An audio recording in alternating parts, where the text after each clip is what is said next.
नमस्कार दोस्तों, आप सभी का स्वागत है आपके अपने YouTube चैनल पर। आज हम आपके सामने हाजिर हुए एक नई वीडियो के साथ। आज का वीडियो बहुत इंपॉर्टेंट है। आज हम बात करेंगे राजस्थान बोर्ड परीक्षा 2024। जी हां, आपकी बोर्ड परीक्षा जो कि मार्च में शुरू होगी, उसके लिए आज हम कक्षा 10वीं के हिंदी विषय के मॉडल पेपर के साथ हाजिर हुए। आज का मॉडल पेपर का वीडियो बहुत इंपॉर्टेंट होगा। इस वीडियो में आपके संपूर्ण प्रश्नों के उत्तर सहित आपको बताए जाएंगे, तो आप इस वीडियो को पूरा देखिए। यहाँ पर आप देख सकते हैं मॉडल पेपर 5 से अभ्यास के लिए है, कक्षा 10वीं का है। समय आपको 3 घंटे 15 मिनट मिलेगा। सब्जेक्ट आपके हिंदी का होने वाला है और 80 नंबर का आपके पूर्णांक होगा। यहाँ पर आप पूरे सामान्य निर्देश पढ़ सकते हैं, आपको कुछ निर्देश दिए गए हैं। इसके बाद सबसे पहले आपके खंड है। खंड में आपके वस्तुनिष्ठ सवाल देखने को मिल रहे हैं। यहाँ पर आप सभी सवालों को देख सकते हैं। आपके कुल 12 वस्तुनिष्ठ सवाल हैं, सभी एक एक नंबर के सवाल हैं। पहला सवाल है कि लिखावट शब्द में प्रयुक्त प्रत्यय कौन सा है। लिखावट में आपको प्रत्यय बताना है, तो इसमें वट प्रत्यय है, जो कि आपके ऑप्शन नंबर द राइट होगा। अगला है कि तट्टिका में संधि कौन सी है। दीर्घ संधि, गुण संधि, विसर्ग संधि या व्यंजन संधि, तो इसमें आपके ऑप्शन नंबर द राइट होगा, जिसमें है व्यंजन संधि।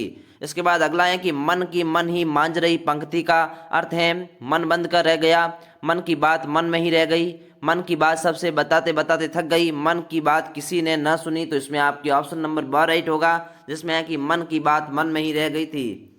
अगला है कि परशुराम विश्व प्रसिद्ध थे बाल ब्रह्मचारी के रूप में, अत्यंत क्रोधी के रूप में, महान मुनि के रूप में, क्षत्रियों के शत्रु के रूप में। इसमें चौथे क्वेश्चन में आपके ऑप्शन नंबर द राइट होगा, जो है कि क्षत्रियों के शत्रु के रूप में। यहाँ पर आप ऑप्शन द राइट कर सकते हैं। अगला सवाल है कवि जयशंकर प्रसाद ने मधुप शब्द का प्रयोग किया है भौरे के लिए, अंतर्मन के लिए, गागर के लिए या दुर्बलताओं के लिए, तो आपके क्वेश्चन नंबर 5 में ऑप्शन नंबर ब राइट होगा, जिसमें अंतर्मन के लिए। इसके बाद अगला सवाल है कि घेर घेर घोर गगन पंक्ति में किसे घेरने की बात कही गई है। बादल को, चंद्रमा को, सूर्य को या आकाश को। क्वेश्चन सब में आपके ऑप्शन नंबर द राइट होगा, जिसमें आकाश को घेरने की बात कही गई है। पान वाला स्वभाव का था, हंसोड़, गंभीर, क्रोधी या शांत, तो क्वेश्चन नंबर 7 में आपका ऑप्शन नंबर अ राइट होगा, जिसमें हंसोड़।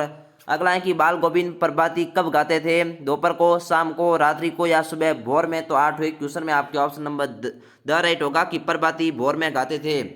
अगला है कि नवाब साहब ने खीरे की फाकों को क्या किया था।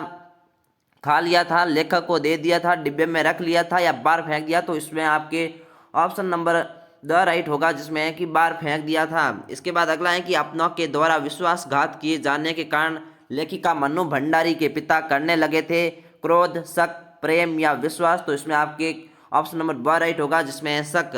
अगला क्वेश्चन है कि बुढ़वा बेईमान मांगे करेला का चोखा लड़कों ने किससे देकर कहा था। शिव पूजन को, राम तिवारी को, बूढ़े वर को या मूसन तिवारी को, तो इसमें आपके ऑप्शन नंबर द राइट होगा, जिसमें मूसन तिवारी को। 1 किलोमीटर के क्षेत्र में देवी देवताओं का निवास स्थान कहलाता है बोदुम, खेदुम, गंतोक या यूमथांग, तो इसमें आपके ऑप्शन नंबर ब राइट होगा, जो कि खेदुम कहलाता है। इसके बाद आप अगला सवाल देख सकते हैं, जिसमें आपको रिक्त स्थानों की पूर्ति करनी है। आपको कुल 6 रिक्त स्थान दी गई है, सभी एक एक नंबर की रिक्त स्थान है। यहाँ पर आप रिक्त स्थान देख सकते हैं कि दो या दो से अधिक धातुओं से बनने वाली क्रियाएं कौन सी क्रियाएं कहलाती हैं, तो वो संयुक्त क्रिया कहलाती हैं। यहाँ पर आप संयुक्त लिख सकते हैं।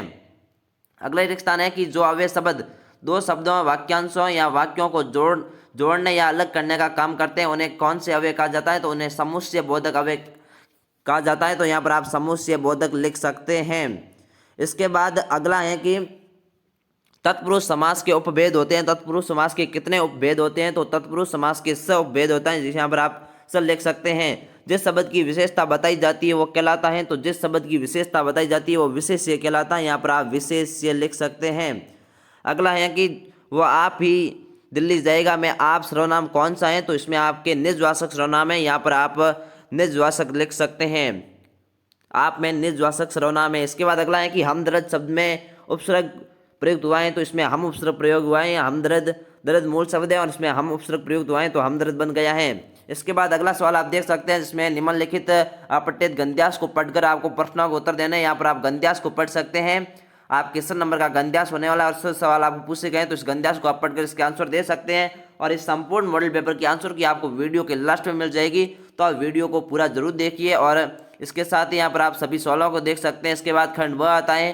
खंड ब में आपके लघुत्रात्मक सवाल है। यहाँ पर आप क्वेश्चन संख्या 5 से लेकर 15 तक आपके लघुत्रात्मक सवाल हैं, सभी आप देख सकते हैं। 2-2 नंबर के क्वेश्चन है और इसके आंसर आपको कम से कम 40 शब्दों में लिखने होंगे, यानी कि 5 से 7 लाइन में इसके आप आंसर लिख सकते हैं।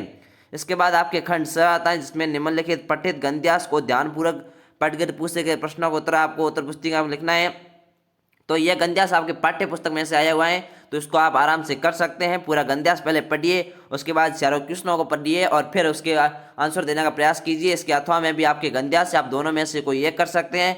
इसके बाद अगला है कि प्रस्तुत पठित पंद्यास को पढ़कर आपको प्रश्नों को उत्तर देना है। यहाँ पर आपको पंद्यास दिए गए हैं, कुल 2 पंद्यास दिए गए, दोनों को आप पढ़ सकते हैं। सभी में 1-1 नंबर के क्वेश्चन है, 4 क्वेश्चन आपको दिए गए। इसके बाद अगला है कि लेखिका मनु भंडारी के व्यक्तित्व पर किन किन व्यक्तियों का किस रूप में प्रभाव पड़ा अथवा संस्कृति नामक पाठ का उद्देश्य क्या स्पष्ट कीजिए। दोनों ही क्वेश्चन बहुत ही इंपॉर्टेंट है, आप इसको याद कर सकते हैं। ये 3 नंबर के आपके क्वेश्चन होने वाले हैं। इसके बाद आप अगला सवाल देख सकते हैं, आत्मकथ्य कविता के माध्यम से प्रसाद जी के व्यक्तित्व की जो झलक मिलती है उससे अपने शब्दों में लिखना है। अथवा क्या राजनीति के क्षेत्र में नेताओं के संगतकार होते हैं, यदि हाँ तो आज भारतीय नेताओं के संगतकारों का आचरण कैसा है, इसमें आप क्या परिवर्तन चाहेंगे, ये आप देख सकते हैं। दोनों क्वेश्चन ये भी आपके 3 नंबर का होने वाला है। फिर आपके खंड 2 है जिसमें आपके 4 नंबर वाले क्वेश्चन है। यहाँ पर आप देख सकते हैं मन्नू भंडारी के कर्तृत्व एवं व्यक्तित्व के विषय में आपको लिखना होगा और इसके अथवा में सूर्यकांत त्रिपाठी निराला के कर्तृत्व एवं व्यक्तित्व के विषय में आपको लिखना है। ये दोनों ही क्वेश्चन बहुत ही इंपॉर्टेंट, इसको आप याद कर सकते हैं। दोनों का आप कवि परीक्षा याद कीजिए, इनमें से आपके एक कवि परीक्षा आने की संभावना है और ये आपके 4 नंबर का क्वेश्चन है। इसके बाद अगला सवाल आप देख सकते हैं, माता का अंचल पाठ में माता पिता का बच्चे के प्रति जो वात्सल्य व्यक्त हुआ है उसे अपने शब्दों में आपको लिखना होगा। यहाँ पर आप देख सकते हैं ये भी आपके 4 नंबर का क्वेश्चन है और इसके अथवा में मैं क्यों लिखता हूँ पाठ का प्रतिपाद्य लिखना है। इसके बाद अगला सवाल है जिसमें आपको निबंध लिखना होगा, कितने शब्दों में लिखना है, तो कुल आपको 300 शब्दों में निबंध लिखना होगा और ये 70 नंबर का आपके क्वेश्चन होने वाला है। यहाँ पर आपको 4 नंबर दिए जाएंगे, चारों में से आपको कोई एक निबंध लिखना होगा। तो यहाँ पर आप 4 निबंध देख सकते हैं, जिसमें आपके दूसरा निबंध है कि जल बचाओ जीवन बचाओ। ये इंपॉर्टेंट है, आज के समय में जल का बहुत महत्व है, तो इसको आप याद कर सकते हैं। ये परीक्षा में आने की आपकी संभावना है। इसके साथ ही आप बाकी वाले निबंध भी पढ़ सकते हैं। इसके बाद अगला है कि विद्यालय में एक संगीत सम्मेलन करने की अनुमति देने हेतु प्रधानाचार्य से अनुरोध करना है अथवा रास्ते में बैग गुम हो गए बैग को एक अपरिचित व्यक्ति द्वारा लौटाने पर धन्यवाद पत्र आपको लिखना है। दोनों में से आपको एक लिख सकते हैं। लास्ट सवाल है कि आपको रक्तदान के लिए प्रेरित करते हुए आकर्षक विज्ञापन लिखना है अथवा जल संरक्षण को प्रेरित करते हुए एक विज्ञापन तैयार करना। ये दोनों ही इंपॉर्टेंट है, आप दोनों याद कीजिए। इसमें से आपके रक्तदान वाला बहुत ही इंपॉर्टेंट है, आपकी परीक्षा में भी आने वाला है, या तो नेत्रदान वाला या रक्तदान वाला, ये दोनों में से आपकी परीक्षा में आने की संभावना है, तो इन दोनों को आप याद कीजिए। इसके साथ इस तीसरे को जल संरक्षण वाले को भी याद कीजिए। इसके बाद इस संपूर्ण मॉडल पेपर की आप आंसर की देख सकते हैं।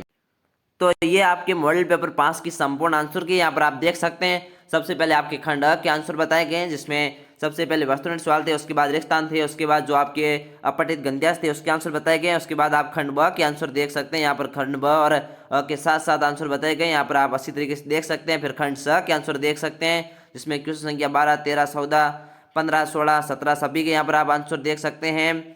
और जो आपके निबंध था उस निबंध को भी आप देख सकते हैं। भारत में के उन्नति की ओर बढ़ते कदम पर आपको यहाँ पर निबंध बताए गए, इस पूरे निबंध को आप आराम से देख सकते हैं। और फिर में जो लास्ट आपका सवाल था रक्तदान महादान, इस पर भी आपको विज्ञापन बनाया गया है, तो इस विज्ञापन को आप देख लीजिए। ये विज्ञापन इसी तरीके से आप याद कीजिए, ये परीक्षा में आने की संभावना है, तो आप विज्ञापन को जरूर याद कीजिए। यदि आपको इस मॉडल पेपर की और इसकी आंसर की पूरी PDF चाहिए तो आप हमारे टेलीग्राम चैनल से जुड़ सकते हैं, जिसका लिंक आपको डिस्क्रिप्शन दिया गया है। और कोई डाउट हो तो उसको भी आप कमेंट करके हमें बता सकते हैं। और आपने हमारे चैनल की सदस्यता नहीं ली है तो चैनल की सदस्यता ले लीजिए और बेल आइकन प्रेस कीजिए, ताकि आने वाले वीडियो की हर नोटिफिकेशन सबसे पहले आप तक पहुंच सके। हम हाजिर होते हैं एक नई वीडियो के साथ, तब तक के लिए जय हिंद, धन्यवाद।